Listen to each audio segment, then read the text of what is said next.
You have to put these two into consideration before you start. If you are going to do palm oil, know that we're going to be asking for your FFAs, so you must take them into consideration. If you are doing that, you are going to know that we are going to be asking for so many other things that, like your water, is it treated? We will not allow you to use a water that is not treated. So it's not because we don't like you. It's because that's what we require. Yeah. Now, the food business is the largest. It looks funny, right? I told you the world population is large, about 7 billion. And I'm sure we are shooting that. And Nigeria is actually making a whole big population very soon. But unfortunately, okay, the food market in Africa is largely informal. I said that. The rules and standards are available, but mostly they are not followed. Let's go. Let's go, please.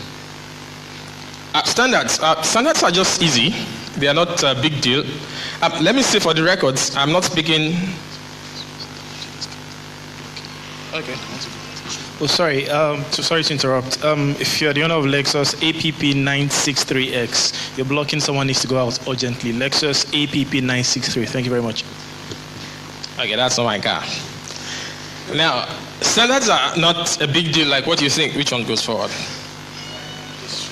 Okay. Standards are not a big deal like what you think. Standards are just a consensus of how you're supposed to do things, which means that when they tell you that the standard for doing something is this, it means that there's a documented requirement for that product or service that you're supposed to use, to make use of. And I'm going to give an example. The pH limit for potable water is 6.5 to 8.5. It is not because I sat down in my room one day and said, so, we got the stakeholders in that industry to sit down. Everybody involved in water processors, people from the industry, NAFDAC, the regulator, we got everybody to sit down and decide what the limit for water should be. Now, the day that standard goes to council and comes out, becomes a law, and then you're not supposed to follow it. Now, that means that it's a consensus by all of us in the industry, right? And it's documented. So it means that from that day, if you break that law, you're liable. And now, I think it's more like 6 years or so, I don't know. So, it brings order into a system. How many of you know the calendar is a standard? So the standard, when you talk about standard, many people think of something very abstract. It is not. How do you know what a female should wear, what a male should not wear? That's a standard. How do you know when you get a traffic light, when it says green, you stop? That's a standard. Standard just means that what have we agreed to take on as the norm? Do you understand what I'm saying now? So it's not like a big deal what people say. So if you're starting a product or if you're starting to have a product or you want to do something, when they tell you about standard, they're not asking you to do something from the moon. They're asking you to go find out the requirements for that product and stick to it. Products and services have standards and are reviewed according to changing trends and market forces. Yeah, food standards have internationally the Codex Alimentarius, and I think I mentioned that earlier. That's the world body governing food. And believe me, you want to do anything in the world and you go against this standard, you might be in trouble. How many of you heard about the Nigerian products thrown out of Europe? Yeah, that's it. And I'm still going to talk about that a few. So you'll understand what I'm saying if you understand the fact that the whole world has actually made their own regulations and their standards. Nigeria throws away goods coming from other countries because we don't agree with them. They are not our standards. I'm going to give you a very good example. Nigeria and Benin Republic share border, right? If you buy pure water in Benin Republic, they still use high-density polyethylene. If you buy pure water inside Nigeria, you must use linear low-density polyethylene. They are quite different. How many of you remember those days when if you throw pure water down, it bursts? Do you know it doesn't happen again? The Nigerian standard is slightly higher than that of Benin. So do you expect us to allow Benin bring in high-density polyethylene into Nigeria? Exactly why Europe will not collect your beans if it has pesticide residue. Do we understand what we are saying now? So standard is just what a country is setting for themselves as what we take and what we don't take, okay? And every country adapts standards to suit their own purpose. They don't care about you. It doesn't matter what you think. It's about them. So if you come from Nigeria and say, because of the Nigerian factor, this is how we must produce it. Well, unfortunately, the Netherlands does not have the Nigerian factor. So you cannot bring a Nigerian factor into Netherlands. Do we understand what I'm saying now? So now, which brings me to the next thing. Oh, sorry. I have this now. Did I get it? Oh, sorry. Okay, exports. Let's understand that some food are found out all over the world. How many of you knew that last year, Listeria made the US lose about $720 billion? Listeria and ice cream.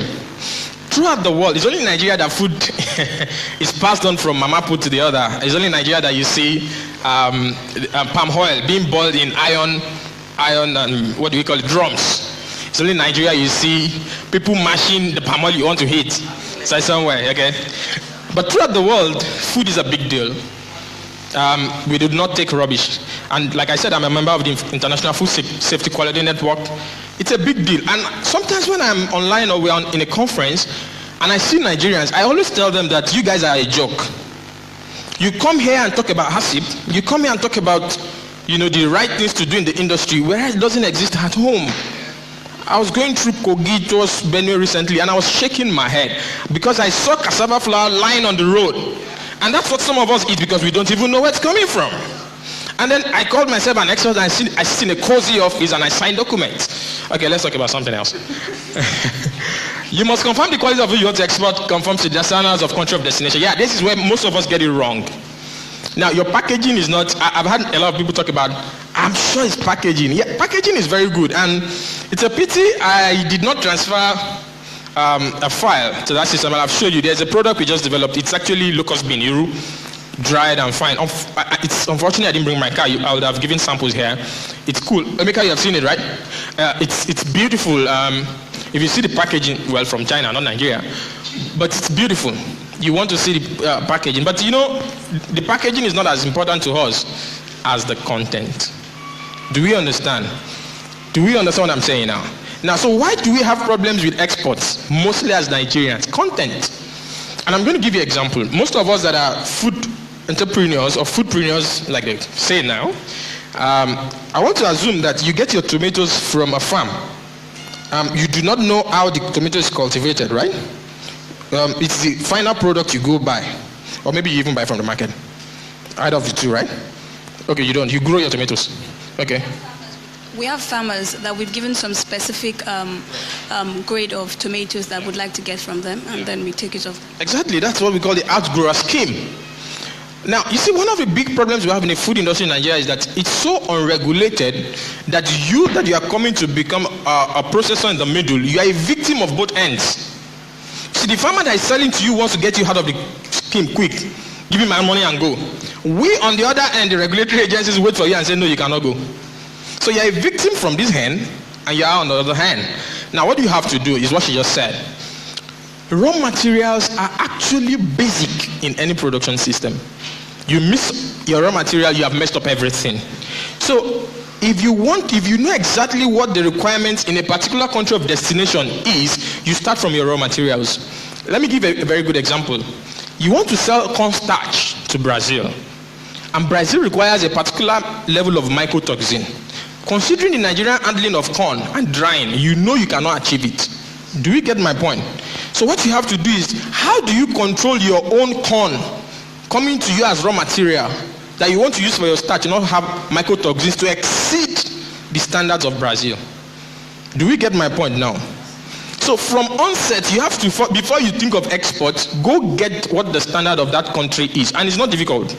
Many of us think it's difficult. Walk into any office of Sun and tell them you want to export to Australia and you want to know what the standard for the particular product is. They will find it for you. As a matter of fact, do you know that the parent body for all standards bodies is ISO? All of us are affiliated to it. We all meet at conferences. We all smile. Actually, they respect us and say, that's Nigeria. Not knowing that we are not doing so much. Okay. Where was I? I didn't say that. It's off. Okay. Okay, don't worry. So when you get that standard for that country from Sun, you can go online and contact them. You can ask somebody like me or any product, if you have a consultant, and they will help you. The only advice I have to also give you is that I know you're a businessman and you really have passion to make money. But you see, when it comes to food, you cannot do what you like. You see, if you design a bad leather, you can go to the US. I've bought bad iPhone in the US before. And didn't matter. All I had to do is return it and say it wasn't good. And they will still repackage it and sell it. They may sell it at a lower price, but they will still sell it.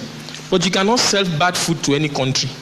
How many of you know, I know if you cross Nigerian border to any other country, how many of you know that the first thing they check if you have in your bag is food? Why do you think they do that?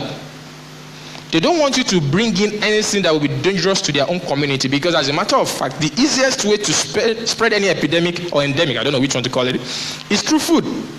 So no country allows you to bring in anything. So when you are working on food, do you know my first advice to you? Get an expert. Don't do it because you have a business drive. Don't do it because you think it tastes nice. I was somewhere and they got me on a consultant job and they said, this guy's pounded yam tastes nice.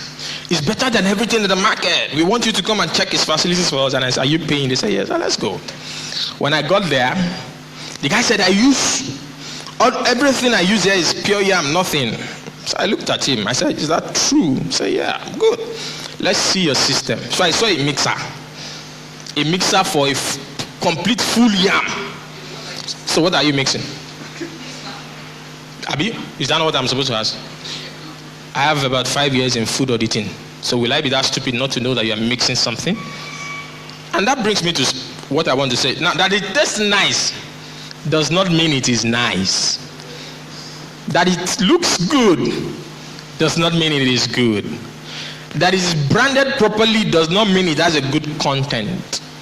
You must follow what the requirements are. Do we understand?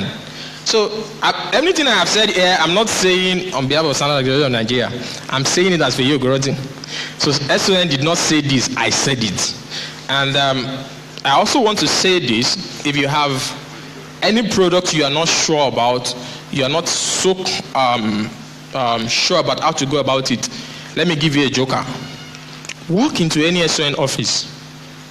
Ask for the department that is responsible for the product you want to make, and tell them that you want to start a product and you do not know how to go about it and you need experts.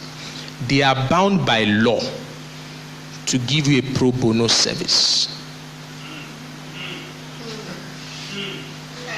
I didn't tell you that. I hope that is not on record. Okay, what I'm saying is that we call ourselves unpaid consultants. By law, if you approach us that you want to start a factory, we even encourage that you come to us first so that you get it right. How many of you know that there's a factory arrangement? There's a way you must arrange your factory from raw material to finished product. You know? Okay, so because I know so many people make errors in that. But what I'm saying is that if you need that, go to Sun. Let me tell you why you need them. One is that there's no experts in the world you need that is not in Sun. They are mechanical engineers, they are electrical engineers, because Sun has all departments. Don't forget they are in charge of almost everything. So anything you need, they possibly have. So when you go there with that challenge you have and tell them, ask for that department. If you say you want to produce food, because that's what most of us here are doing, get to SON and say you are asking for the head of food codex department, that you are producing a product, you are not sure about how to go about it and all that, and that you want to invite SON. As a matter of fact, until the first day that you start production, any visit SON makes to your factory is free. They will not collect a dime from you. So it is after that start of production that you are paying a sum of, if it's a small company, a sum of 7,500 twice in a year. That is if they come. They are busy, so they may not come. That's the busiest organization in Nigeria. Think about it. If you have to be in steel, you have to be everywhere, so you have to be busy. So my point is that you can take advantage of that, and if you have any challenge, please feel free to call me. Thank you. Yeah. Thank you very much. Please kindly join the panel. Okay, so I hand over to Mr. Emeka Osai to handle the panel session. Thank you very much. Okay. Good afternoon, everybody. Now that, people don't like standards people, they don't like regulators. Regulators are not the nicest people in the world. I hope Feyi was able to put up a good impression. I tried. Do we like him? We will take our food to him, or he will tell us, because he was speaking a lot of English, and he was really very smart with pH level, water toxicity, and I was going to ask. But so I wanted to see if people had questions first, then we can merge these sessions together. Or we can keep it, I think we should keep it at the end. For him now, or maybe at the end of the session, so we can direct everything because of time. Okay, so good. Good afternoon once again. My name is Emeka Osai. My interest is in making sure that Nigeria becomes a competitive economy globally. And I'm focused on the universities in helping build the next generation of entrepreneurs. And that is why I'm very excited to be here today, because of this panel is largely by people under 30. So it tells you that for where Nigeria will move to, it is the young people that would drive the economy to where it should be.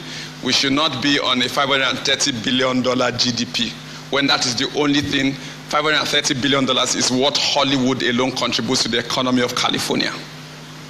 Hollywood alone is the economy of Nigeria, and it's bigger than the economy of Nigeria, not even the state of California. But it's interesting to note that the food industry is the only place that we have the 180 million people engaging daily. Even if you're a church member fasting at the beginning of the year, you will break in the evening. Or if you are going through Ramadan, that's the only place where you have a customer for the whole country, both good, both bad, both evil, both pagan, both terrorists. Everybody comes to this industry, and that's why I think this industry might be one of the best ways for Nigeria to get out of a recession. Having said that, this panel is basically to talk about the opportunities in the food industry, and looking at what are the potholes. We'll have to look at the numbers in the game. Largely because people go into the food industry and say, oh, I have a passion, I know how to cook. So essentially, I'm going to build the next 1 billion naira industry. And they get there and find the shock of their lives. The last panelist here talked about how you should be firing on all cylinders, and how the loans will not ask you if you're a part-time businessman. So what should people understand? I'll give you a very interesting observation. I know two people. One person can cook very well and is very, very broke. I know somebody who cannot boil an egg and whose business was doing 5 million every day from food. So what's the difference? One can cook, one cannot boil an egg. Figure of speech, you can boil an egg, but it will, so what is it that we should know? It will be too hard, okay. And all of that. And so to my right, it's interesting that we have two people. Their names are Ife Solomon and Ife Olatayo. And it's interesting to note how fantastic these young people are, because I knew them when they were in university. Don't worry, I'm not that old. But I knew them when they started. And Ife's story about 1 million naira is even just a small bit in the game. She doesn't want to be defined by that. So we'll be having these conversations, and hopefully at the end of the day, we can see how we can begin to export. Largely, again, because there's something called the Africa Growth Opportunities Act, which was instituted by President George Bush. I think AGOA was by George Bush. And it's interesting to see, if you see the trade deficit, which makes us to be able to export things to the US tax-free. However, if you see the percentage of us on AGOA, a large percentage is even commodities, oil, copper. That's the only thing we export. Gold, tin, silicon. How can we begin to export egbo, kuli, granuts in such a way that it will begin to bring in dollars into and we'll move the dollar from 500 to 1. Of course, not to 1 naira to 1. I don't know. I didn't say 1 naira to 1. Some people promised you that, but we don't know. So, to my extreme right first, let's start with the wonderful lady. Ife, can you tell us how you started? What made you become a food entrepreneur? What were the opportunities you saw? How did you start this journey? Okay, good afternoon, everyone. I run a business. We run a business together with my team. We specialize in the production of ready-to-cook soup products like blended parboiled pepper, steamed vegetable, okra, well packaged, and we sell to working mothers that within 10 minutes, when you combine ingredients and seasonings, you're done with your soup. And we started about 4 years now, but I didn't start out like a food business, because I had read about business being an opportunity for you to spot a problem and then give a solution. So I was an undergrad in University of Ibadan, and sometimes in my 200 level, I visited a friend in our dormitory, and on getting there, one of our roommates was getting dressed to go to somewhere. So my friend and I were just talking, but because I had the mentality that I was looking out for a problem that I was going to solve and make a business out of it, So our roommate said she wanted to go to the market, but she spoke quite loudly. She was on the corridor. And when she said it, about 5 other girls rushed to her and they were begging her to help them shop. To help them shop at the market because they did not want to go to the market. So I saw this as a problem. And then I created a solution of delivery of food products to students on campus. However, it was a solved problem, but I couldn't make a business out of it because I was not really hitting on the solution that my market wanted. I was supposed to have carried out a market research to have known that what they really needed was perishable products that they could have anytime they wanted it. So at first, the business was, I almost lost the business until I carried out a market research and realized that students do not really like to go to the market to buy the perishable things that they couldn't keep because fridge and refrigerators were not allowed in the rooms. So that was exactly when I started business. In essence, I started something that someone could exchange as value for money. So, and it was as simple as that. Not about doing food business as such, but about spotting a problem and creating a solution out of it. Basically. Okay, so you found a problem. That was your moment of epiphany. Everybody. But what was the difficulty? How did you know you had to do market research? We missed that part. How did you know you had to do a market research? Was there a challenge? What were you selling? Was it grass cutter? Was it oya? Was it, what was it that you were given initially? Then you realized that you had to go back, and do a market research. Okay, so I would buy rice, foodstuff, what we call foodstuff, like rice, beans, yam from the market, and I kept it in a store. And then I distributed flyers to students. They could call me during the day or send text messages, and when it's evening by 5 p.m., I'd deliver it using my bicycle on campus to the students. So these were the things we were selling at first, thinking that that's what they needed. That's why they didn't go to the market. However, reading a lot of books and trying to prepare yourself as an entrepreneur makes you know that there are some things, fundamentals that you should have handled before starting a business and trying to scale your business. So I had known that I was supposed to do a research when the business was not turning any profit over to me. So, and that was where I spotted that they needed something like tomatoes, pepper, everything they could get and get the soups ready. Okay, so in essence, before you start, you should listen to the market. You should learn what the market is trying to say. I remember Feyi was saying in his presentation about customer requirements, about somebody who went to plant sweet potatoes. By the end of the day, the journey was not sweet for him, and so you should listen to the market. One of my teachers would say, let the market talk to you and not what you think the market really wanted. Okay, so so it's Ife Square here. Maybe you should name your children Ife so that they can sell food and make money. So, Mr. Ife, your story is also quite interesting. How did you start? Did you go to a dormitory and everybody was trying to buy food and they couldn't find the food, or I'm just curious. Okay, good afternoon, everybody. Interestingly, I also started my business in school, like Ife. In fact, I can remember that the very first day I met Ife, she came to advertise her rice to us at our kiosk, and that was how we met. For me, it also came like a solution to a problem. So what happened was that I was in my hostel in Zik Hall, A35B, on a Sunday evening. And my mom has a restaurant, so she had a restaurant in front of UI. So I eat at my mom's place Monday to Saturday. I hate cooking. I do not love to cook at all. Till now? Till now. And you are making money from food? I was greeting my wife shortly after we got married, and when he said, I said, I wish this person knew. So at my room that day, I was very, very hungry. Unfortunately, there was no place close by for me to get food. Trek down or even leave my room to go and get food. So I just wished that there was a service that I could just call and then they would just bring it there. And I looked around, there was nobody doing anything like that. At food, Jumia Food does not even operate in Ibadan right now. So no Hello Food. Then I think I found out that Martha's Kitchen was doing something similar. but I don't think it was a call-up service. So I think the service then was that you have a predetermined arrangement and then they bring the food to you. And I knew there were lots of people who did that, even with banks.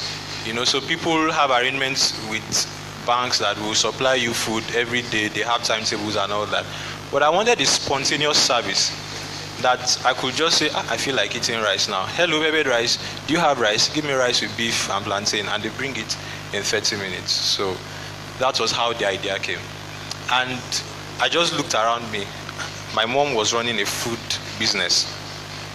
The business was just in front of UI. So I just thought, I can have a kiosk inside UI, get supplies from my mom at cost, buy food from her, bring it into UI, then get a bicycle and start delivering food to people around. And that was how I started. Okay, it's very, very interesting. So I need to start listening to anybody. Maybe they have a problem. For example, somebody says, I need to get to Bauchi in 2 hours, and I just, maybe I say a babalawo or something. So I will sell him something, he will leak. It's solving a problem. You understand? But you buy it at your own risk, If you disappear and you don't show up, well, it's very interesting. So, but one of the things I've been able to gather is that both of them were able to leverage on logistics. And something I realized was that the raw material they needed, they were not the ones manufacturing it. And what we see in Nigeria a lot is somebody wants to stay on the complete value chain from the very beginning to the end. So just imagine if I had said, I will go and start planting the rice in Abakaliki. Then when the rice is ready, I will call Feyi to find a market. Maybe it will be sweet rice, and all of that. And if a man, because before we used to say if a boy, if a girl, but they are old people now. So if a man said that, look, I don't have to manufacture the food, but I can deliver the food. And it's interesting to know that he's competing against Jumia Food. Jumia Food is funded by Rocket Internet. Rocket Internet is one of the biggest venture capitalists in the world. Recently, they just raised up over $1 billion again. They own Jumia Travels, which used to be Jovago Travels. They own Jumia Cars. So he's competing. So for the Germans to have come to have seen an opportunity in that industry, it means I'm asking, what were we looking at before they came? Because I know that the funding that Jumia Food has is deep. The pockets are very deep. It's in millions of dollars. However, I would like to ask you, Feyi, if you were the consultant to them when they were starting, briefly, what should they have known in standards? What would have gotten them into trouble?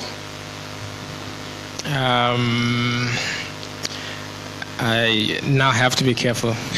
You're asking me to talk about my job openly.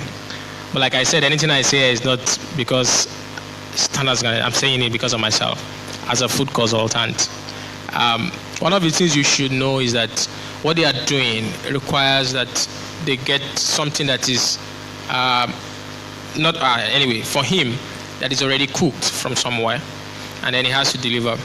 One of the things we don't observe in that fast food industry is that, as a matter of fact, in that chain, your food must never get cold. Never, from where you started to where it drops. And then the hygiene, then the people working for you, you must carry out what we call the food handlers. Handlers. It's done in the food industry every 6 months for everybody working in the food industry. It's supposed to certify that they are fit to work in the food industry. Some people are not fit to work in the food industry. A lactating mother is not supposed to be working in the food industry. Somebody with a sore is not supposed to be working in the food industry. Somebody with tuberculosis or any other communicable disease is not supposed to. Tuberculosis? Yeah, is not supposed to work in the food. Any cough. How can somebody be tuberculosis? Yeah. Cooking people's food? Yeah.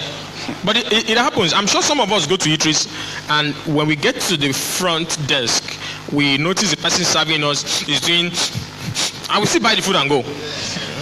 But at that point, if you are food safety conscious, you tell them, I'm sorry, I want to see my friend after, and then you go. I was going to write this and publish it on my blog. Then one of my friends pulled me and said, you will get into trouble because these multinationals are going to go for your neck. because they know you are spoiling their business. Maybe I'll still do it anyway. But what I'm saying is that these are some of the signs, some of the things that you look out for in such businesses. For her, she's talking about perishables, and she has to be sure that she's selling things that are wholesome. And I think one of the things I would have done if I were her was to make sure that whatever I am selling to them, the microbial load is predetermined early. Sorry, please break it. Microbial. Okay, but let me come down the safety. Let me give you an example. She talked about tomatoes and pepper. Now, do you know that if you prepare tomato in the morning, blend it in the morning, and it's not properly refrigerated or even possibly frozen, by 3 hours you start seeing gas formation. And that's to tell you that there are issues. Now, when you start forming that gas is when you now start refrigerating or start putting in the freezer, then you have problem by the time you're selling. Because then the microorganisms have spores that will not die, and then you can be poisoning people. So it's a lot of things involved, and that's why I said the food industry is not like the shoe fashion industry. It's a very complicated thing. It involves expertise. It involves somebody who really knows what is going on there. And sometimes you may need more than what you think. For example, somebody was telling me about palm oil business, and you know there's a product now from Benin. I heard everybody's eating it now. They're actually on Nigerian Stock Exchange, but the company is owned by Italians, and what they do is just to produce palm oil in Nigeria. You should know it, Banga, Okomo, yeah. Do you know that what they are taking advantage of is the fact that Nigerians are forsaking what is their own technology and they took it up, formulated it, and they are doing well. Because when you harvest palm nuts right from the tree, you do not remove the fruit until you are ready to process because of FFAs. The moment you detach that palm nut from that bunch, it starts degrading. So you see, but a layman who wants to do that doesn't know. He beats his palm fruit out, he's waiting for the water to boil, and then before you know it, he's having issues with the product. So there are a lot of intricacies involved. So it only takes an expert to really know. Okay, thank you. I think what we see here is two different people are not talking to each other properly, like a stakeholder. So we are going to come to that to hear from your side, and we're going to hear the counter accusations from the entrepreneurs who say you want to kill their business. Because it looks like here in this part of the world, the law is out to destroy you rather than to protect you. So we are going to have this conversation and see recommendations going forward on how we can have a stakeholder conversation. So coming back to you, Ife woman, what should a young entrepreneur going into food? You've talked about research. What should they envisage in coming about the challenges? Because I'm sure you face challenges. What's the biggest challenge you really face? I'm sure you went that time you started the rice. If I can sell rice to, if I can sell rice to 5,000 UI students every day because they don't go to the market, I'll be driving my limousine before I leave campus. And I'll put my plate number, if I won. Maybe you have money for limousine, I don't know. However, what are the challenges that you didn't envisage that eventually you came on, that you encountered? A major challenge that I had, I think it's to me like a story, like a personal story, because barely a year into the business, I had a fire accident. It almost claimed my life. It was a gas accident, and I was in the UCH for over a month. I was under the respirator for the first 3 days, and I had burns all over my body. I still have some bit of the scars. But I could have quit, I could have stopped the business. But essentially, as a food business owner, what I think I learned is you do not have to be in the kitchen, because the major reason I had the accident was because my olfactory lobe doesn't function well. I don't perceive smell that much. So I didn't know there was gas in the air, and I struck the matches. You do not have to be the one doing everything. If you know your strength is not somewhere, get someone on the team to handle that side while you handle the ones you know you can handle. So that was a challenge, and I could have stopped the business, but because I had passion for something and I was ready to pull you through with it, so I just kept on with it. So one of the things I learned, yes, market research, I learned it by starting. Also not doing everything, I learned it by starting. So I think that's a challenge that I've learned from, that I want everybody to also learn from. And which is because I knew that time I came seeing. It was a very touching story because I remember we couldn't even see. I don't think we saw you. They didn't allow us to see her because the bonds were really very, very bad. And for me, it's impressive because I'm wondering what made you come back to the business that still involves fire. You must have the fire of an entrepreneur, you know. And you say you don't smell things, but you smell money. You came back and you continue smelling money, you know. And, you know, for me, I remember that story. She doesn't want to go into it because it's a very personal, you know, and I remember that experience because there's even a challenge. I remember your story, the one when you had a bicycle and you went back to your shop on a Sunday. You know, I remember I heard the call, Mr. Emeka, I heard somebody crying. I said, what happened? She said thieves had raided the shop. So people came to steal rice and beans and pepper and, you know, and I just thought, you know, what happened, you know, and so for me, I'd say that it means that you were very interested in this business. You know, you didn't go back and start importing ACs, or you were not selling, you didn't become a car dealer, or you didn't do MMM, you know, and that, you know, so you love the food business, if I'm correct. Well, I'm an entrepreneur, so I love business. You love business? Yeah, so if it's exporting lizards, you don't mind? No, but because people do not believe that business is about solving a problem. I got a problem, I wanted to solve it, I was ready to die solving it. So it's not because if it was a logistics business and I had an accident, I would have carried on because I am an entrepreneur. So that's the difference. But I believe I was going to add value to this industry, and I persisted. I gained all the energy, the physical and mental stamina, just because I was passionate about something, Hallelujah. Solving a problem. Hallelujah. This is like a church service. I hope you've been redeemed, you know, by her. Yeah, you know, and her, you know, you can see the conviction, you know, like if you stand in my way, I will even crush you too, you know, and all of that. So, Ife man, what taken from where Ife had also discussed, what was your own challenge? I had a lot of challenges, still have. The very first one was even to get a location to start the business from. You know, my idea was to start in UI then. Oh, even before that, my parents. Your parents were your challenge? My mom was my number one challenge. My mom said, no way. that I've been doing this business for years, and now you are leaving the university, and you want to come and start doing the same thing that I've been doing and struggling with for years. She was like, no way. And I had to persuade her. And when I discovered she was still not agreeing with me, I decided I was going to go ahead anyway, whether you agree or not. So as long as I pay you for your food, Shebi, you shall sell food to me, no problem. So, and I know it took my mom about 2-3 years before she started believing in what I was doing, because she just did not see it. And you know, because I didn't get huge results immediately, you know, so that was there. The second was the funds to start up. But I had to dig deep and see what was the best way I could start with the limited resources that I had. So then she gave me 10,000 naira to get a master's form. And I was like, master's color or come by. So I had like 15,000 naira I had saved up. No, I didn't have up to 15,000 naira. I had some money. So I called the person that was going to make the kiosk for me. And he said he was going to collect 23,000 to make a kiosk for me. So I gave him the money I had and said, don't worry, I'll pay you the balance in bits in like the space of 2 months. And the man agreed. He made the kiosk for me.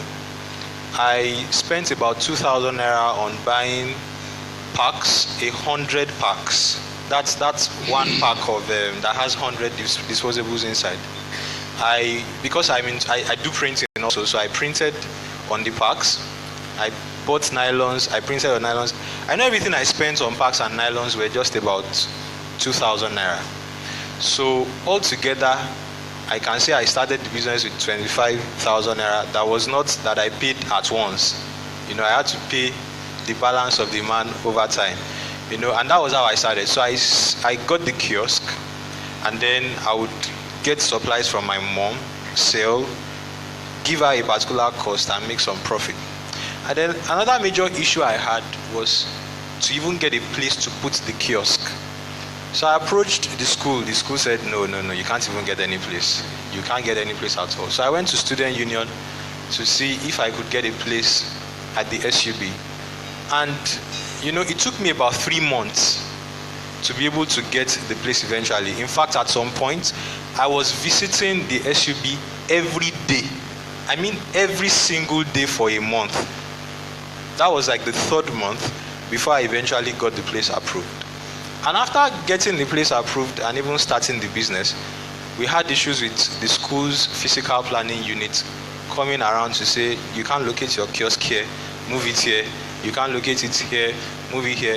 In fact, there was a particular day that I just got a call. I had started my master's then.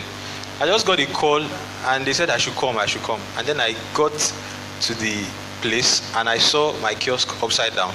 Rice, beef, everything on the floor.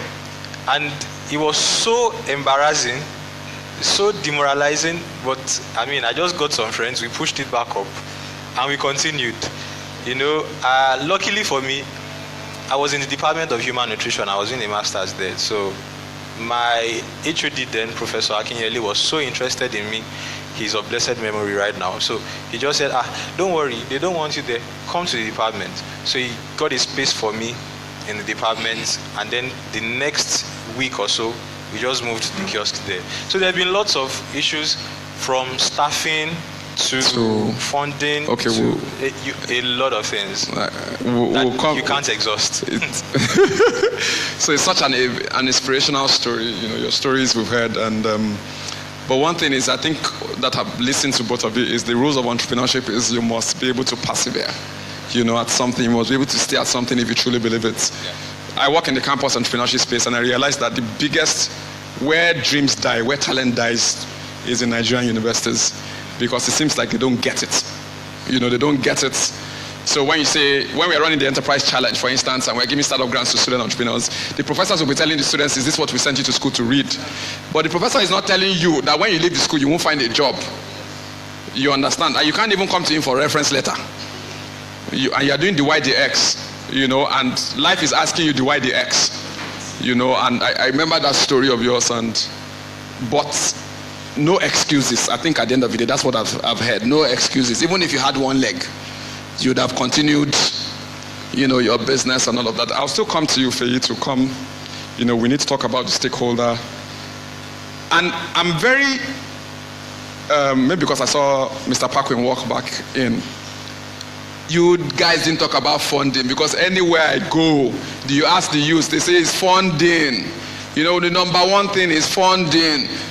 Interest rate is 23%, and I didn't hear that. You were able to leverage on the existing relationships that you had. And maybe there's anybody here, you have money for masters, and you're trying to start a business. We did not tell you to go and use your master's for money to start your business. You are on your own, but your conviction will tell you exactly the right steps, to take. But I want to come back to you guys, what are the areas in food now that we are not exploring? What is it? How come we are not exporting? And that is where I will even come back to Faye. We are not exporting kuli. We are not exporting gari. We are not exporting egbo, ready to cook. We are not exporting abacha, tuwo, and all of those things. What are those areas that we are really missing out on? What is it that you have seen that maybe you can throw to somebody in the crowd and they can go and start? Okay, I think one major thing is value addition. And it's boiled down to the fact that what have you opened your eyes to see whenever you... Sorry to interrupt. When you say value addition, you are speaking in business terms. What is value addition? Okay, for example, I go to the market and I see a portion tuber of sweet potatoes, about 4 or 5 big tubers for 50 naira. And then some kilometers I buy it, and some kilometers away, I see some well-selected 16 pieces of potato chips in well packaged for the same 50 naira. Now that product, you could make 10 of it from the 15 naira tuber of potatoes that I bought some few minutes earlier.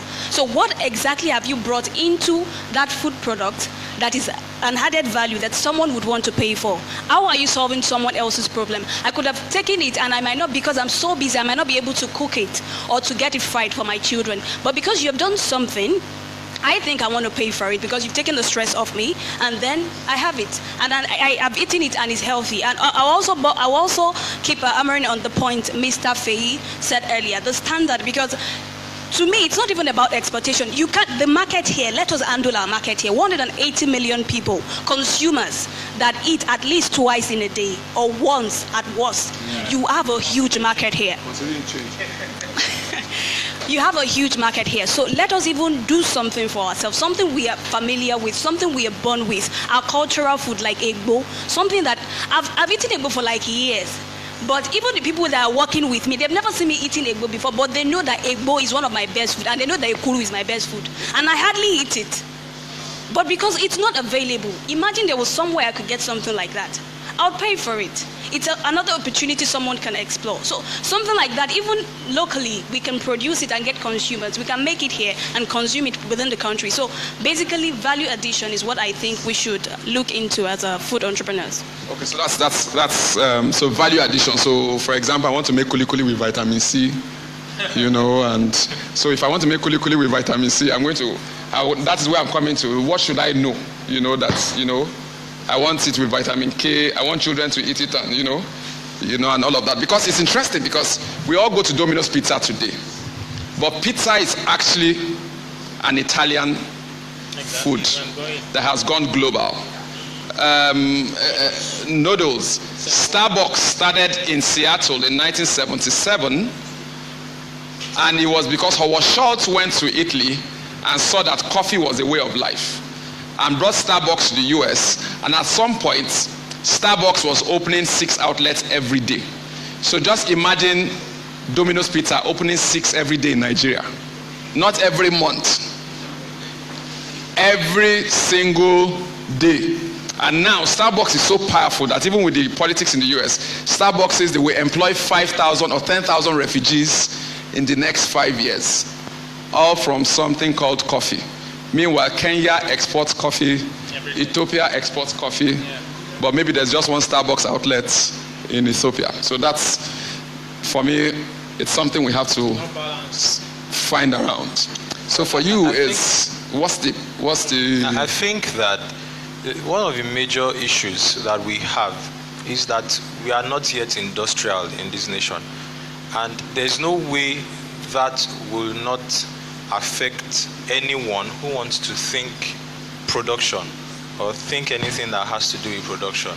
You know, for instance, about 2 years ago, I was watching Channels TV, and they did a report on Eagle Flour, and two figures stuck in my head, because they were doing like an annual general, so they were rolling out their figures for the year, and that year they made a profit of 1.9 billion naira.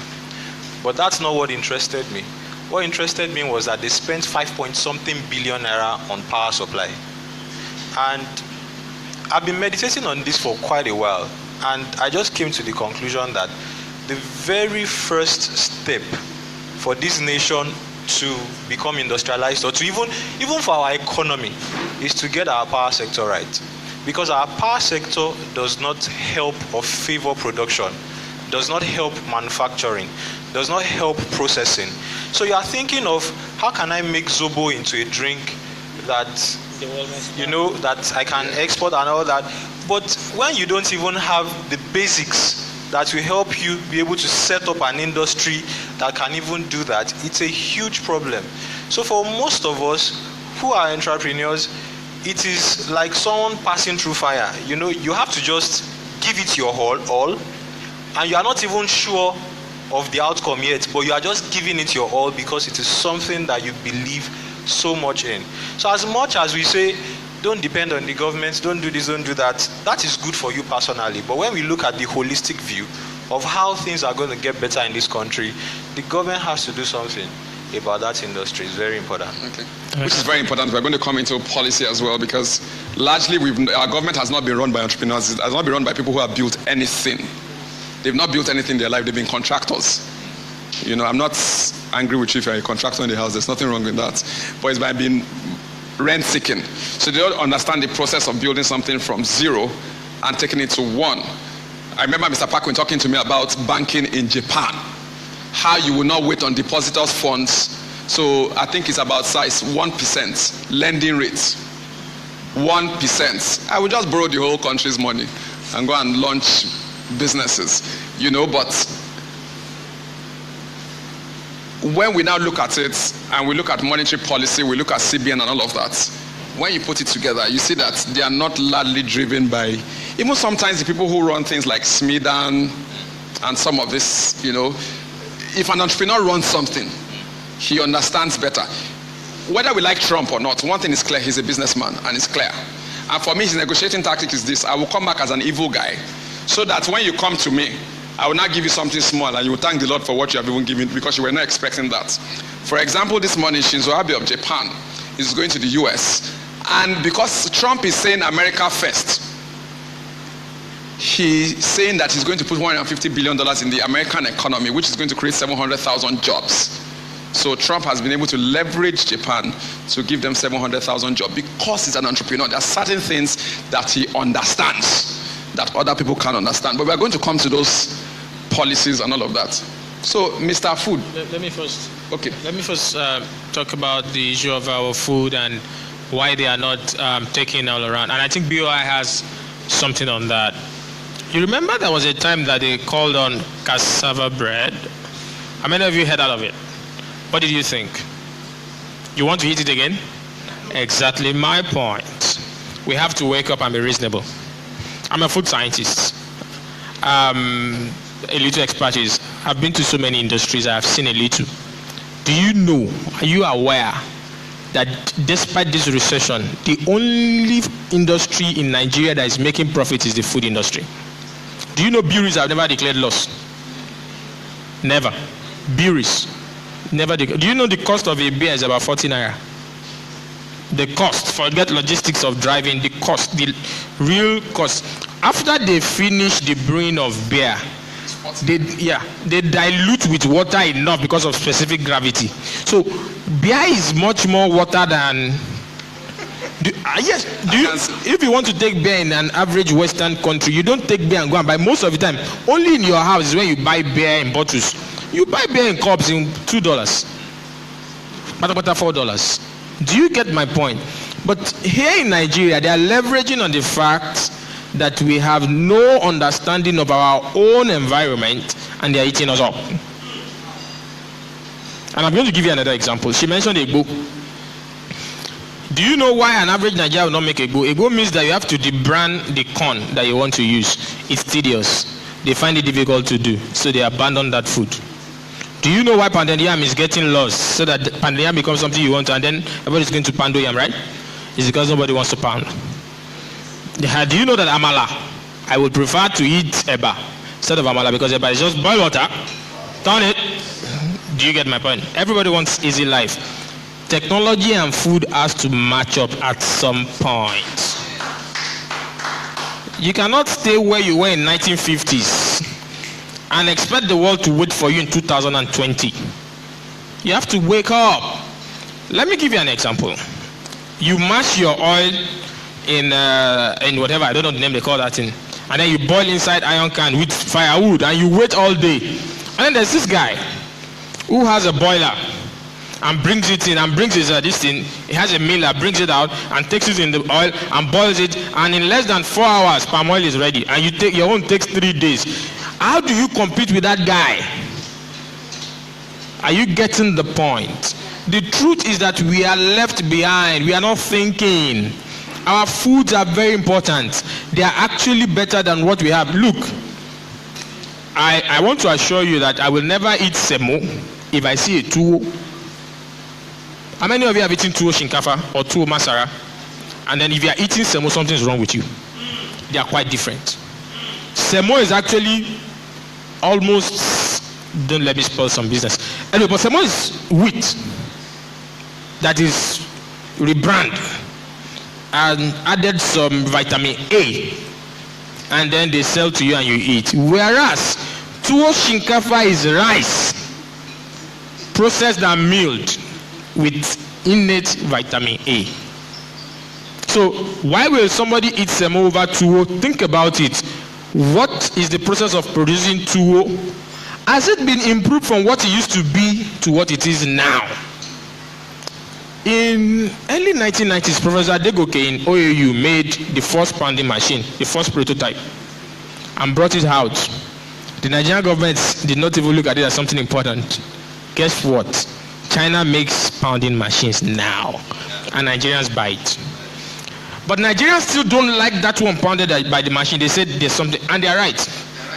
There are some of the flavor that comes from wood into every food. That is why whatever is cooked with firewood cannot be compared to what is cooked with gas.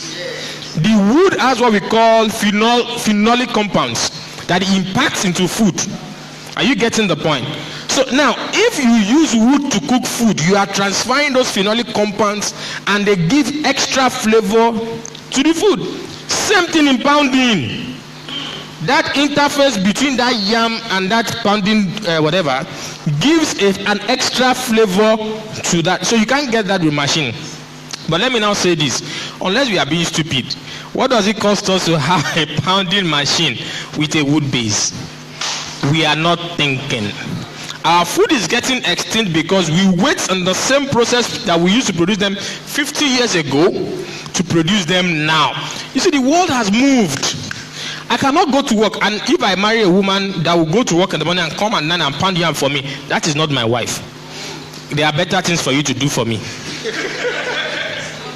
I hope you get my point. So you see, that's one major problem we have. Everybody talks about it's packaging. Forget about packaging. You give me amala, flour. I know I have to boil water first, sweat and then turn. And who wants to do that? If there's a machine that can turn amala for me in 5 minutes, why shouldn't I buy it? I hope we are getting the point. We need to leave the era where we see our food as a culture and start seeing it as a business. We have to see that our customers have to get into our thinking. So like what I said about customer requirements. Why will I buy this product? Because I can actually make what I want in 5 minutes. I did noodles get into the Nigerian market. It was not a big deal. It came as 2-minute noodles. How many of you remember then? It was just, they said 2-minute noodles, and they brought it and they show you that you don't even need to boil, to put in the boiling water. Boil the water and pour it, it will simmer in 2 minutes, pour the seasoning and eat. And they were killing all of you with MSG. But that's another thing entirely. But what I'm telling you right now is that they came with a simpler life. You embraced it while living what was yours without improving it. And you see, until that changes, we'll be where we are. Everybody wants a quick fix. It just has to happen. You see everybody talking about things that are easy to make. People come to me and the same thing, somebody's telling me, I have catfish. By the time people come, I have catfish, I will ask them, which of you should I pick? You all had been catfish. Can't somebody do something else? So you see, I don't know how to put it all together. Don't let me waste so much of our time. Much of it is because we didn't develop our food culture. We didn't. And part of what we are doing now, I must let you know, is that we are getting professionals in the food industry to work on that. And before the end of this year, we will let out a database of food professionals so that the agric engineer knows his place and is constructing the machines. The food safety person like me is making sure the food is coming out well and all that. But we will develop, and I told you I've developed 2 products already, right?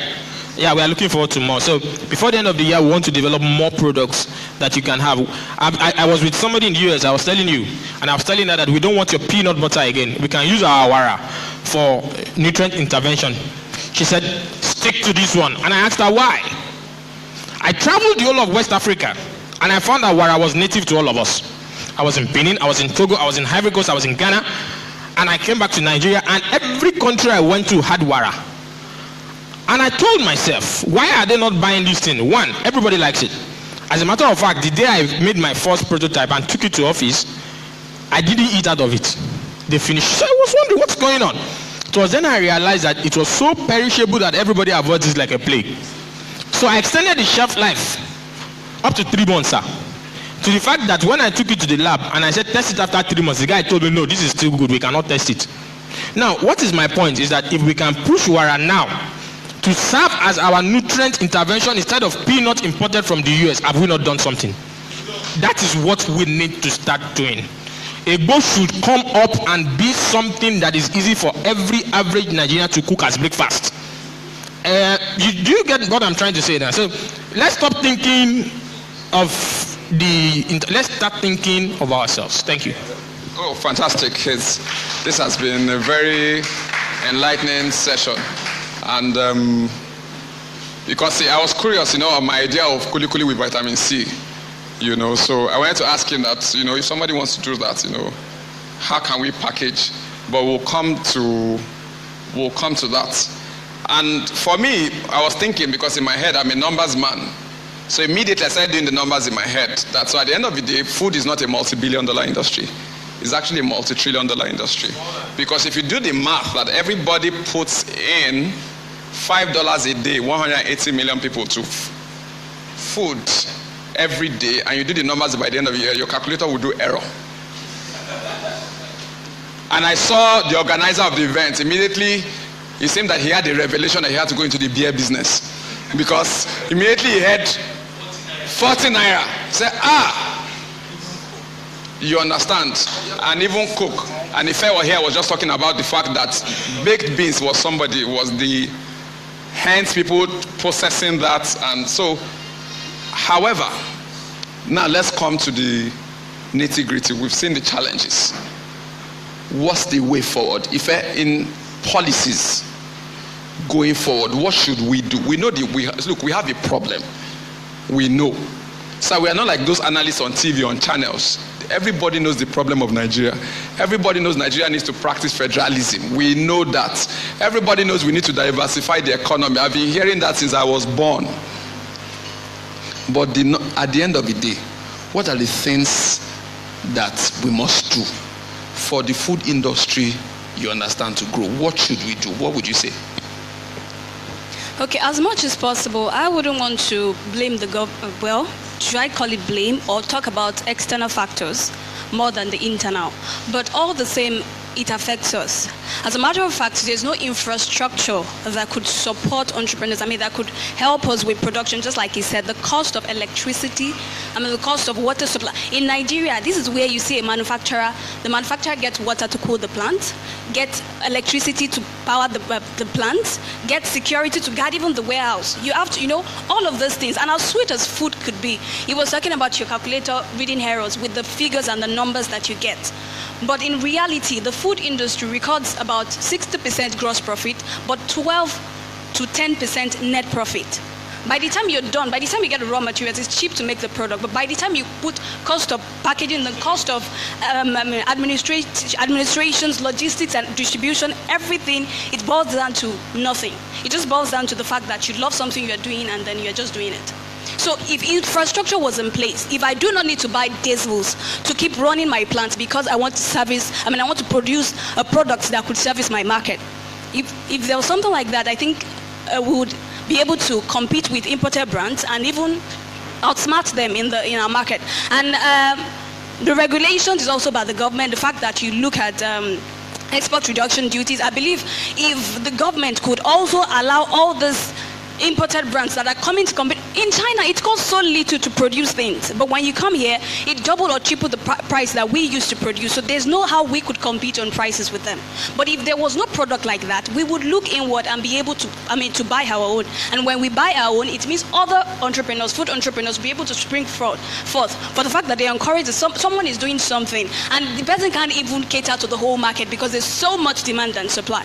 So our government also needs to look at that. Tax holidays for people that are just starting, that barely have profit, or you have profit and you still use the profit to do some repairs on your machines because you bought it third class from one what do they call this second all this what do they call it, Tokumba, because just because there's no so all of these things, if it comes together, that the government external factors are able to help us, and then we are able to put our passion and our knowledge and our strategies and innovation to place, I think everything should fall back in place. Okay, good. I know the government had talked about a warehouse, where you could get everything, regulators and all of those things. So it's something that we need to do as well. We need to have, entrepreneurs need to, because there's something somebody told me in the north. It says, entrepreneurs in the southwest people are used to parking the government aside. Private sector. If you go to, they don't care about the government. They move and park the government aside. Whereas in the north, the government is heavily involved in everything that they do. So at some point, maybe we need to have like a strong coalition and always have a business roundtable with the government every single month to put pressure, because they would not do anything if we don't put pressure on them. We continue to put the pressure, and, for example, when you were saying that, I thought of, like a manufacturing park where there was power provided at a smaller rate. A security company was providing the security. It's like a hub for entrepreneurs, and all you have to do is go and plug in and play like USB. And maybe somebody has to do that and get a license from the government, get discounted electricity from the government, maybe work with the Minister of Power and Steel. But I think entrepreneurs too are too detached, because we largely focus on ourselves and are highly successful. We talked about how we pushed the government aside and we made our 1 million. But as you said, it affects us. But you had mentioned power earlier, Ife. I noticed there's something in the African. The African wants to build something and own everything by himself. That is why we do not have, I cannot count if there are businesses that are worth $1 billion in Nigeria. How many? And besides Dangote, Boa Group, Boa is Lebanese or Swedish, right? Stallion is not even Nigerian. I doubt if they're $1 billion. And I know that you've done some things recently. How can the entrepreneur be able to move his business forward? What must he do? It's not to build it around himself. Yeah. That's the food entrepreneur. Yeah. I believe that the principles apply for whatever kind of business that you are even doing, whether it's food business or not. Recently, I got an investment into my business, and it's not huge investment like that, but we were able to open an outlet in Lagos with the investment. When you say huge, what is huge to you? Because maybe huge to me would be maybe hundreds of millions. Okay, so maybe you got 40 million. You don't want to tell us. Okay. Because I know you will still be driving a small codedly like Warren Buffett. No. But what I want to point out is that the person that invested in my business had known me for 3 years before investing in my business. And it wasn't like we met anywhere before. He read an interview with me in Punch, and then looked for my number on Facebook through my name, and then we started talking. We started talking in 2014. We had some discussions, and I wasn't interested. The deal was not going to favor me then. So I said, no, thanks. And then last year, he came again. And this time, because I was in a better position, I was able to get a much improved offer from him. And also, they bought 20% of the business. And what I could bring out from all of that is that for the man to invest the amount of money he invested, well, it's not a single person, it's an organization and it's an investment firm, but it's like the point person. For him to have invested that much, he must have been monitoring me a lot. In fact, later I said, go to my blog, you see, because I was doing PR story, so like a story of how the business started. So I was telling him, go to PR story, go to my blog, you see PR story, you see some of the challenges I faced, a detailed story of the business. And he was like, I've read all these things. You think I'll just come and invest money in you without knowing all these details about you? So there's a certain level of consistency that the entrepreneur himself must have. A certain level of doggedness, perseverance. You must know where you are going, and you must be ready to give it your all to get there. I've seen lots of people start businesses. That's why there are lots of statistics that prove that most businesses don't even survive their first year. And the ones that do don't even make it to their third year. And I even saw a statistic from, I think it's a research that was done in the University of Philadelphia that said that less than 10% of businesses even make it to their 10th year. And my business is just going to be 6 years this year. And I'm beginning to see reasons why businesses don't even make it to their 10th year. Because you might have done 3 years, 5 years, and you feel, you are doing good. And I've seen things in the last 1 year that could have made me want to even close down the business. At the level it is, I mean, we have an outlet in Ibadan, we have an outlet in Lagos, we are looking to expand. And at that level, there are still things that could have made me want to say, I'm not doing again. So there's a certain level of character that you must have that will make it convenient for people around you to want to either invest in you or to want to partner with you. And sadly, most people don't have that inner strength, that toughness that is required. So I think on a personal note, that is one thing that every entrepreneur must develop. Whether it is food, whether it is the textile industry, whether it is fashion, whatever it is, you must have that doggedness to want to start.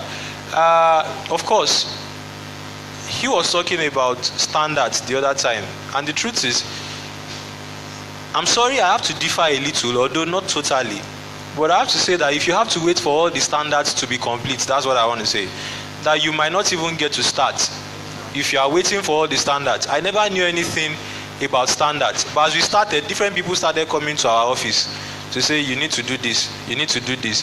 The health people came to our office that we have to do tests for our staff, and all that.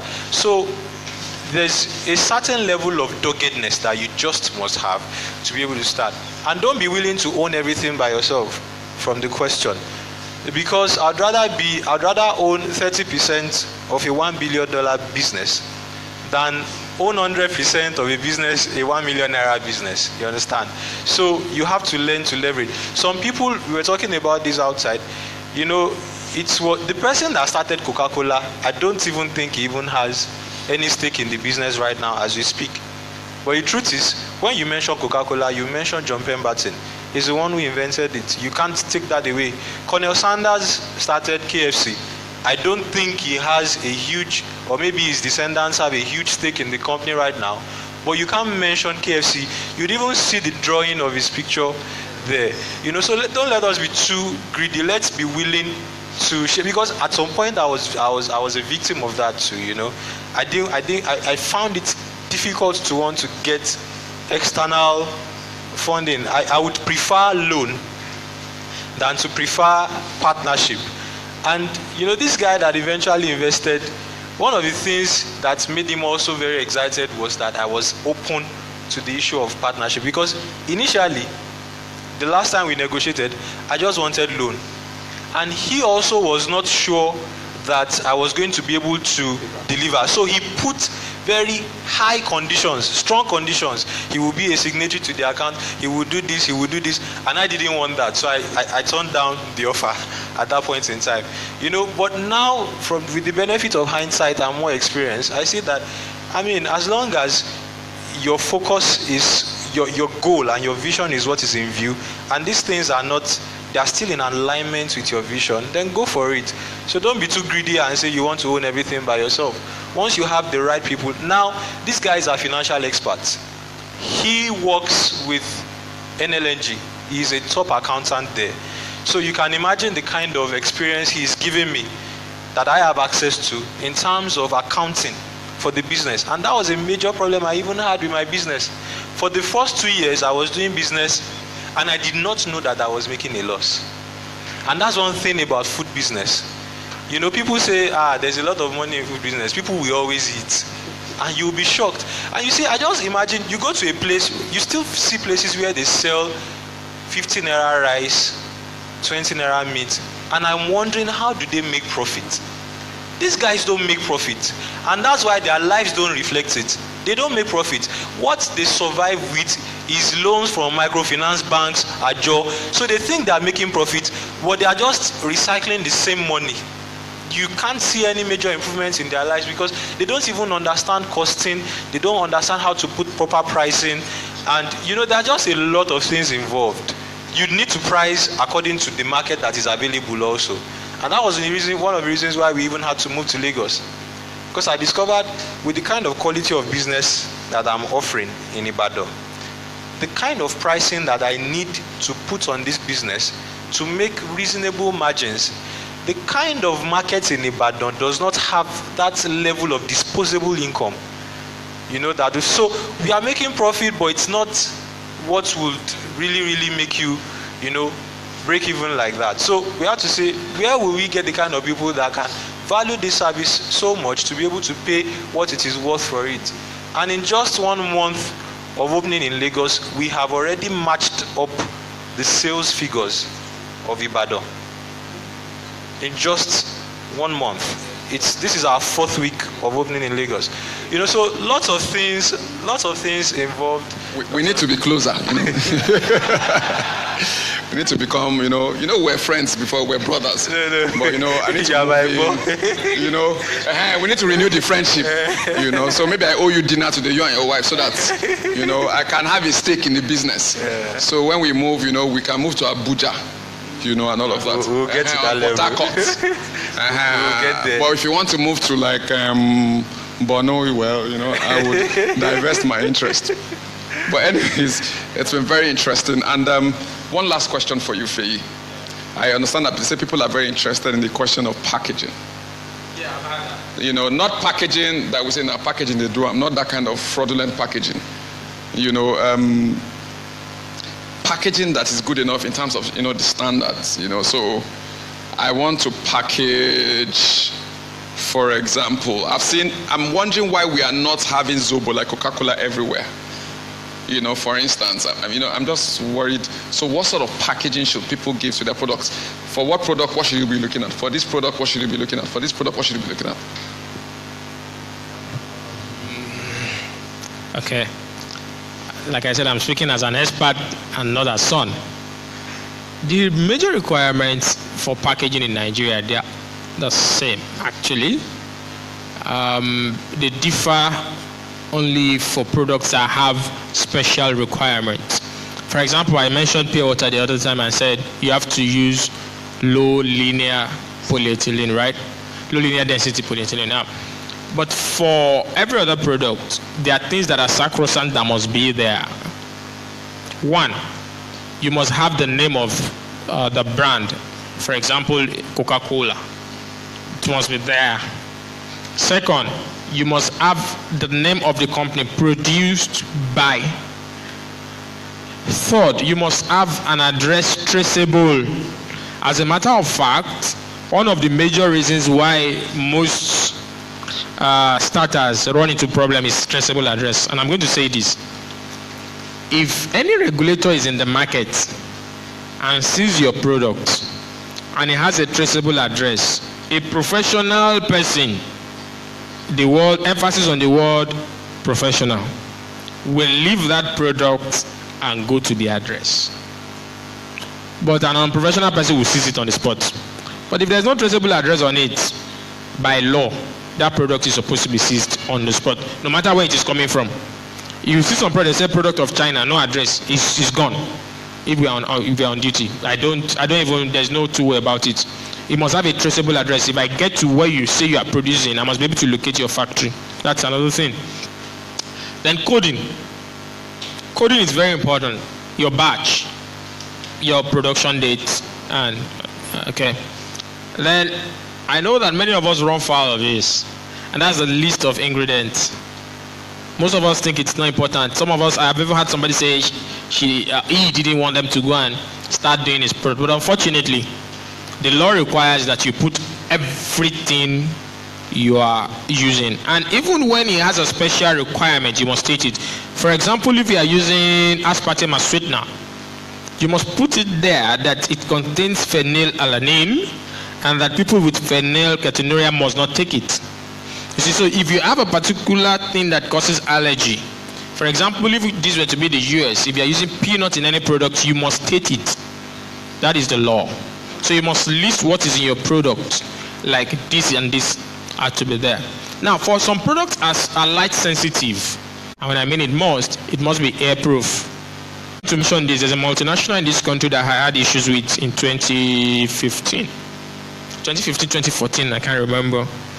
They actually didn't seal their product properly and they pushed it to market because they felt we were not going to see it because it was January. Unfortunately, I was on duty, so I saw it. So, do you believe that the product was already growing muco and people were buying it? Because people didn't know. So we had to go to market, evacuate that product. Now, why did they do that? They just wanted the money. Ordinarily, they should change the old batch and rebrand, right, and repackage. But maybe the quality assurance person on duty just felt it may not be necessary, right? So the old batch was condemned because of that. So the food product, any food product, you must have some a airproof seal, not waterproof, airproof, something that the air inside cannot come out, the one outside cannot go in. So it must be properly sealed. That is why if I see a pure water company and I see leakage, plenty in their buy, those ones that are leaking are the ones that got bad easily. There are some little passages. So that's about packaging. In terms of packaging material, it depends on you really, but make sure that you're doing package product well at 20 naira, don't take 50 naira. There's no you have to do and take it excessive. I know that's what is in town now. I did to do a lubo and he was telling me how he wants to package it and put it in nylon. See this here. That's the error most of us are also making. Forgive me that I'm saying this here. You know, I told you about the Nigerian food sector, not very informal, right? Do you know that if you pack your lubo inside sack, not customized, and you seal it like those market women does, and put it in a shop and sell it, do you know I will never be in your shop? Are you here? Do you know those people make much money than you make? Are you here? Listen, I know some of you, it's difficult for you to get, but it is the truth. Sometimes your branding is your problem. You must know the difference. Know when you need branding and when you don't need the branding. If I want to bring, like the Iru now, the guy was telling me maybe I said no, you need branding because it's a new product. It's an intervention. We actually worked on it, right? But if you are bringing out something that you will be competing with an average market woman, you will be causing a lot of commotion for yourself by branding. Do we get the point? Unless you have something different you want to show. If you brand, health officers will come. I will come. NAFDAC will come. All of us will come. And you must dance to the tune. All of you? Yeah, all of us will come. Okay. So you get my point. But that is even cheap. You must now meet up with some level of requirements. Every 6 months you must test your patients, your patient workers. Okay. Every 3 months you must run analysis of your product. Do you get my point? So unless you have something you are really producing, if what you want to do is branding, it is not worth it. You are only drawing, unnecessary attention to yourself. If you are producing, she's producing. Do you get my point now? And then she can brand. But once you are repackaging something, do you know my advice? Yeah? Sell like a common person. If you want to package and you want to export, come and meet me. You can export and brand properly and it will go. Right? But if you are selling in the Nigerian market and you want to compete with Mama Biliki on the road, don't even forget Nigerians have more trust in that woman than you. Okay. Remember your customer requirements. Okay. So think about your branding properly. I'm not a fan of excessive branding, and like I used to tell everybody, 9 out of 10 SMEs that I've been to in the last 1 year have closed down. They cannot even meet up. My phone is there. I'm sure by the time I get there, I can at least see 2 calls from any one of them because they are afraid that that quarter and SME will disturb them. Why are they closing down, sir? They cannot actually meet up with the requirements of that industry anymore. I hope you understand what I'm saying now. So if you really do not have a production settings, you do not have a product out, do not bother about excessive branding. Sell your product. You can make money. All these Hausa boys that plant in the north, do you hear their name? Do you know where your tomato is coming from? They are millionaires, sir. So think about it properly. I have somebody who owns a feed mill, and he came that I should invest. So I asked him, how are you doing it? He said he goes to buy maize. And I asked him a simple question: when do you buy your maize? He said as he needs it. I said, I can't invest. You're a bad businessman. When maize was out and people were throwing out maize away, you know you have a feed mill. What did you do? Do you understand what I'm saying now? So all he wanted to do was just get raw materials, brand, and sell. So at the end of the day, he was the loser. So think about your business idea properly, think about it properly, and check your branding if you really need it. Thank you. Thank you very much. This has been a very wonderful panel. It's been very informative. And just before Shagun comes, in summary, one of the things we've gotten from this side, there were two sides, and they're always fighting, is that it's very important to be persistent. It's very important to move. You don't wait for the weather to be right before you actually really move. And on this side, he says that, he's like a schoolmaster saying your character first before the outward appearance. Especially in this generation where there's a lot of, makeup or, make-believe, whatever it is, But one thing that is very important I also got from this panel is that we need a multi-stakeholder approach to growing the food industry. So for example, it's good we have a development finance banker here. And how can we as stakeholders in this industry? So what if before Bank of Industry is giving you something, they're also partnering with Son to make sure that they help you the process, So, all those stakeholders, to make sure that it's easier for businesses to grow because we need jobs. And at the same time, in trying to create jobs, we don't kill people along the line. So I think we should be able to take two questions. Two questions. Is there any question we didn't ask? Yes, sir.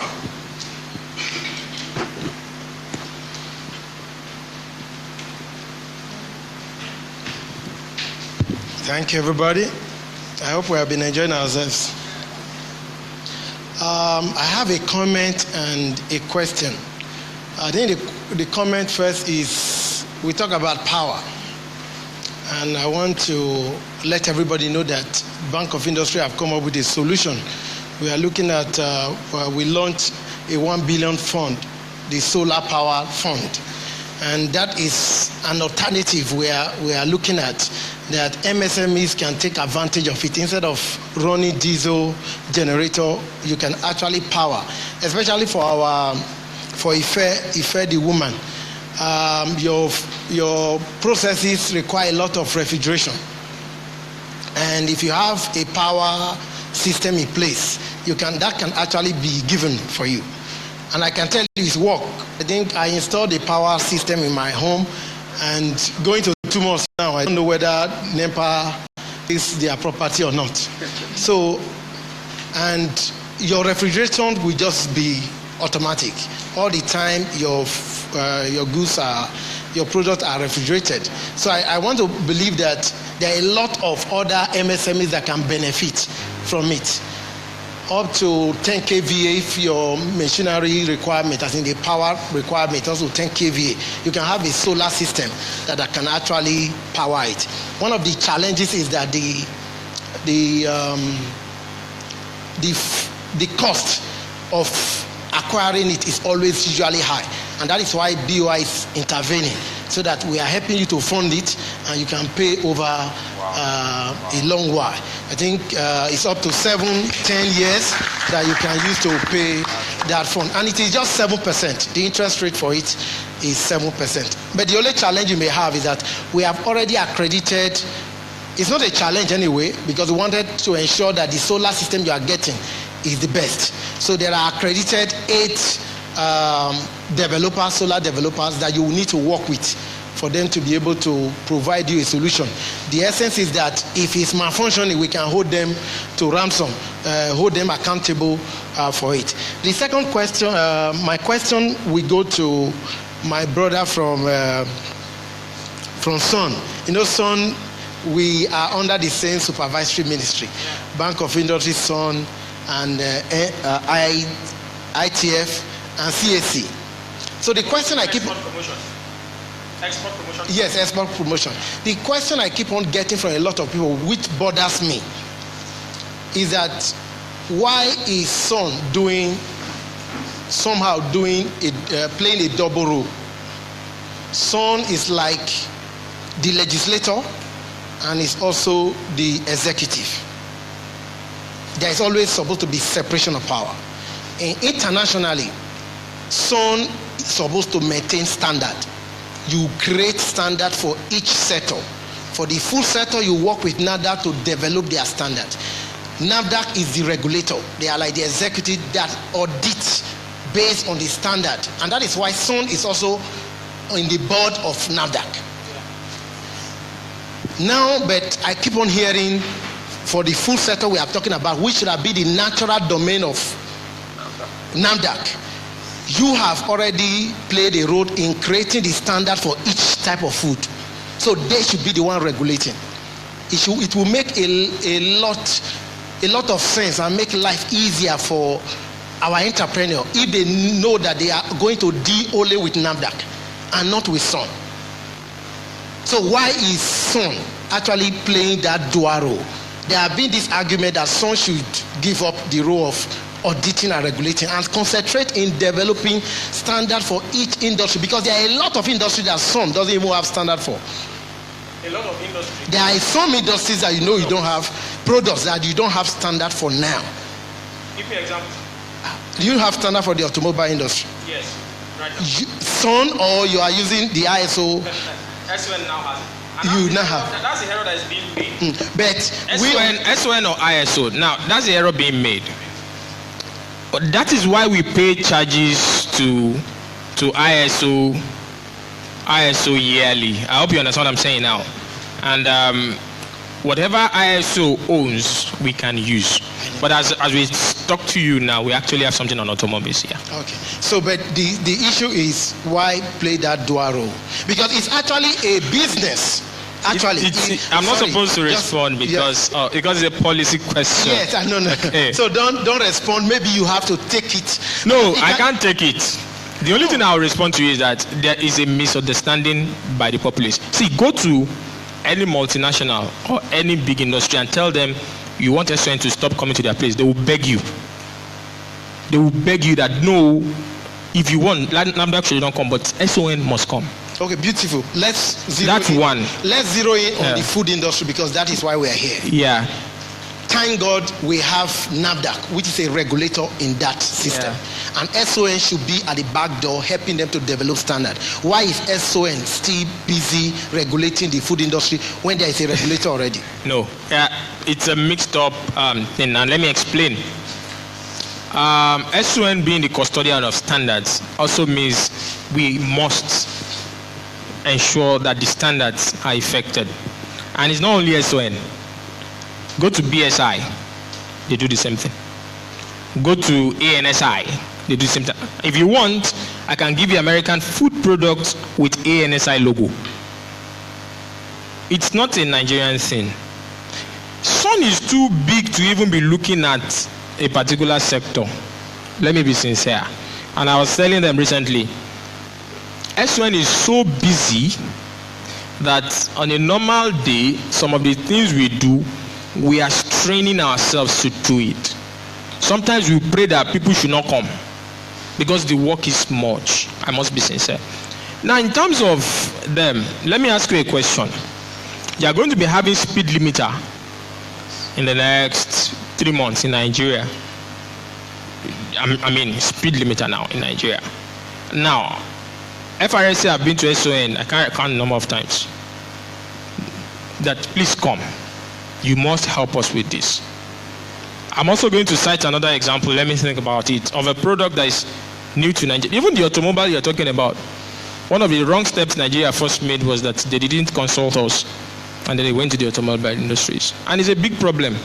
Why most of our products are not accepted outside? Do you know that any product that carries any of SON mark can cross Nigerian border and will be accepted at the point of entry?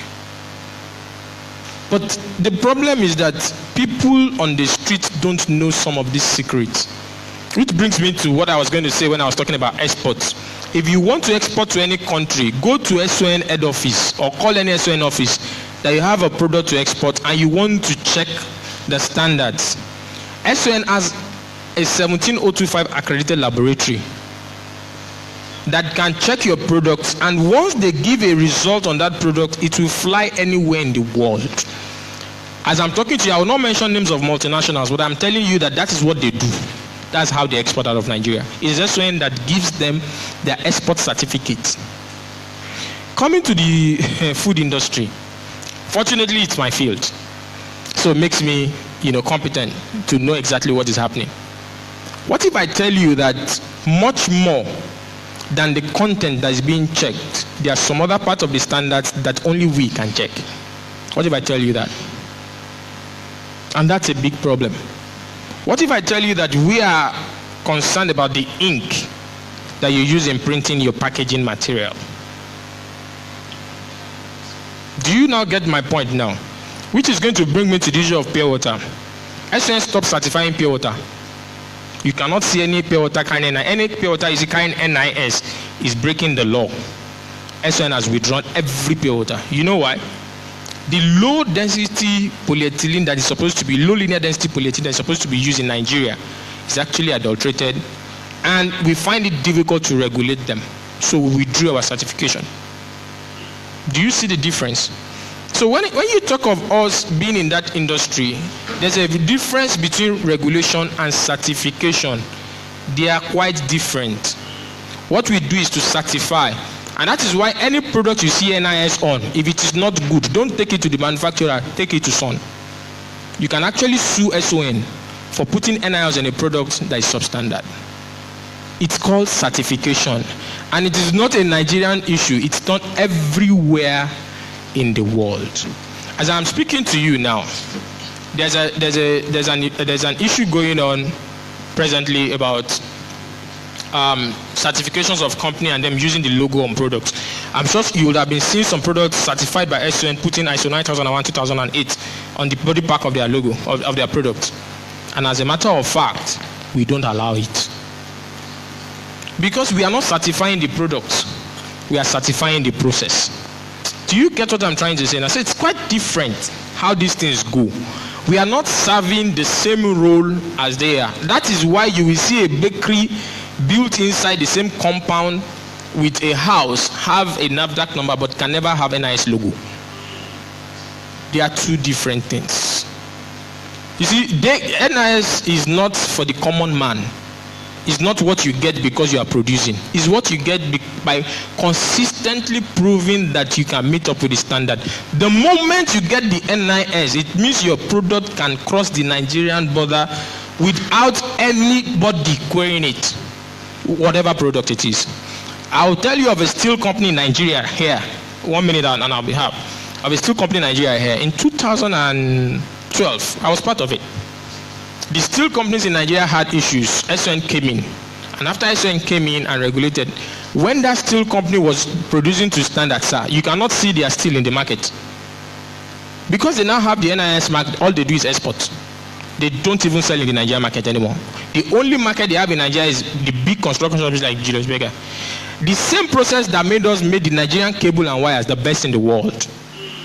So certification is not the same thing as they are quite different. Yeah, let him ask, please. No, sorry, I just so that for the benefit of the house, when you're saying certification is different from regulation, are you actually saying that SON focuses on the quality management system? No. Is that what you are calling classification? The certification in SON is not quality management system alone. We have one of it, the MANCAP is a certification system. The SONCAP is a certification system, not irregular. And that is why when you obtain your MANCAP, you understand, what SON does is a supervisory role. And that's why I said, because it is certification, SON takes the responsibility of that product off you. It gets bad in the market, you call us first. Do you get the point? So the QMS that you're talking about is just one out of all the certifications. As I'm talking to you now, SON is even expanding certification into the energy industry. So it's not QMS. We have the food safety system certification. QMS is, let me say this, a system certification. Okay. There are product certifications. That's why I said you don't use the NIS logo on a system certification. You understand what I'm saying now? You use it on a product certification. They are quite different. I think you can just continue this after the event. So sorry to cut you. Thank you. Please, I just want to ask some question. I'm doing some work on the food. I'm tired of eating white eba and the yellow eba. No, so I'm looking at more colors of eba. So I just try to like. Okay. So I'm trying. I want advice on terms of color. Okay, I'm trying to advise color blending with something like Gary. Were you here when I started and I talked about customer requirements? Great. See, the regulatory requirements are what we ask you and according to standards. Do you get what I'm saying now? The regulatory requirements are what we ask you to do, or what the standard, don't let me say we, ask you to do. It's quite different. The customer requirement is what the market demand is saying. So if you have a green Gary, do you think you have a market for it? Do you not get my point? Now let me bring it home. The yellow Gary you are seeing is not just yellow. There's actually an addition. Because of the palm oil used, there's a vitamin A inclusion.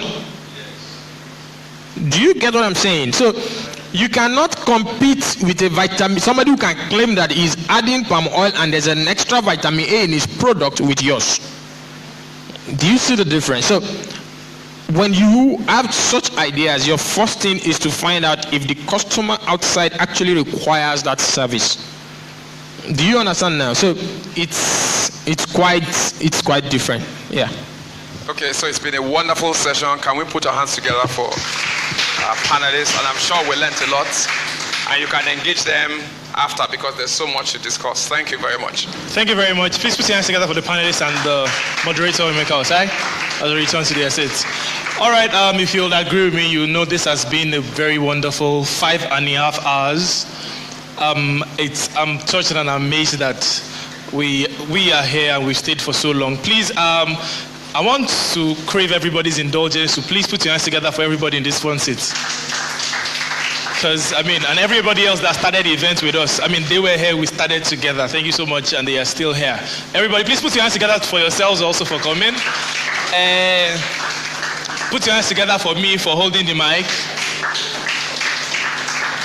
Should me try? I don't try. I'll try now. All right, please. We've had so many sessions. Some of the facilitators and panelists are still around. So please ensure you engage them. Ensure you engage them. If I didn't allow you to ask any questions, please do well and walk up to them and engage them, get their contacts, get their numbers. Some products are still around for exhibition. So check it out. And also, my name is Ajayi-Ope, KJ Shegs, Nigeria's first and finest karaoke jockey. But if you need me for any events, let me know. I'm humble and I'm not so expensive yet. So before I become very, very expensive in this life, they want to call me so that I come and host. I'm hosting one wedding next week. It's my first wedding. So if you are wedding someone and you want to host, invite me. I shall honor the invitation. But the not burial, we don't do that. All right, please join me as I welcome Mr. Ajayi-Ope for the closing remark. Thank you very much. This is where I bow out.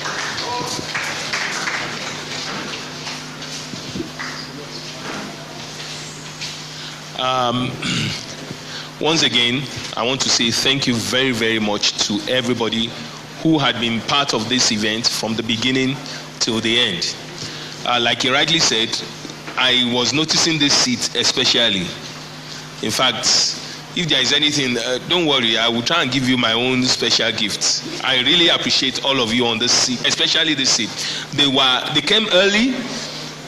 In fact, some of them came from Lagos, and they came early even before we start the event, more than those of us who came from Ibadan. So it's really interesting.